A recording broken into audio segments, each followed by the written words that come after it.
Everyone, welcome back to my mini blog. সবাই কেমন আছো? আশা করি ভালো আছে, আর আমরাও খুব ভালো আছি। তো এই যে সন্ধেবেলা রেডি হয়ে পড়েছি, এখন 6:45 নাগাদ বাসছে। তানভিও রেডি হয়ে পড়েছে। এই যে তানভি আর আমি যাবো একটু টেলারের কাছে, আর দেখি ও ক্লে নিবে বলছে, তো স্টাইল বাজারে যদি পাওয়া যায় তো ওখানে একটু যাব। তো চলো, যতটা পারবো তোমাদের সাথে শেয়ার করবো, তোমার ভিডিওটা কন্টিনিউ দেখতে থেকো। তো এখন চলে এসেছে স্টাইল বাজারে আনবির জন্য কিছু ড্রেস নেব। তো চলো তোমরা ভিডিওটা দেখতে থাকো। আর ভীষণ সুন্দর সুন্দর বাচ্চাদের ড্রেসগুলো ভালো লাগছে দেখতে, কালেকশানগুলো ভীষণ সুন্দর সুন্দর এসেছে। আর আনভি তো বাইরে বাড়ি থেকে বেরোতে পারলে ওর খুব মজা। তো দেখো প্রচুর জিনিস এসেছে, আর খুব সুন্দর সুন্দর নতুন নতুন জিনিসও এসেছে। তবে বাচ্চাদের জিনিসগুলো বেশি চোখে ধরছে, যেন বড়দের জিনিসগুলো অতটাও ভালো লাগছে না। তো বাচ্চাদের ড্রেসগুলো ভীষণই সুন্দর লাগছে, দেখো একদম দারুণ দারুণ ড্রেস।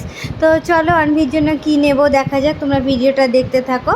তো আনভির ড্রেস না হয়ে গেছে, এবার চলো একটু চারিদিকটা ঘুরে দেখি। আর আমি শপিং মলে এলে একটু এই কৌটা গাড়ি এগুলো দেখতে খুব ভালো লাগে। যে কৌটোগুলো দেখো ভীষণ সুন্দর সুন্দর কৌটোগুলো, জলের বোতলগুলো। তো আনভি পেয়ে গেছে ক্লে, ওর এখন আর কিছু চাই না। ও আমাকে বলছে আমার আর জামা নিতে হবে না, ক্লে পেয়ে গেছি, ক্লে। আমি খুব হ্যাপি। তো যাই হোক, ওর দিকে ভিডিওটা ক্যামেরাটা ঘোরাচ্ছি, তো ও খুব বিরক্ত হচ্ছে।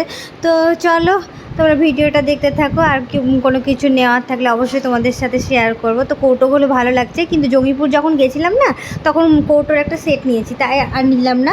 তেমনিতেই বাজার কমপ্লিট হয়ে গেছে, শুধু আনভির ড্রেসই নিয়েছি। আমার কিছু ভালো লাগলো না, যেহেতু তোমাদেরকে আগেই বললাম যে বড়দের ড্রেসগুলো অতটাও ভালো লাগেনি। আর এদিকেও দেখা হয়ে গেছে পিস্তত ননদের মেয়ের সাথে, ওদের সাথে দেখা হয়ে গেছে, ওরাও শপিং করতে এসেছে। তো চলো তোমার ভিডিওটা দেখতে থাকো। এবার নিচে বিল করি।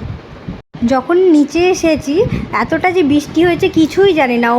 অপু ফোন করে বলছে তোমরা কি ফেঁসে গেছো? বলছি প্রচুর বৃষ্টি। তো এই দেখো বৃষ্টিতে কি অবস্থা, পুরো জল জমে একদম কিছু বলার নেই।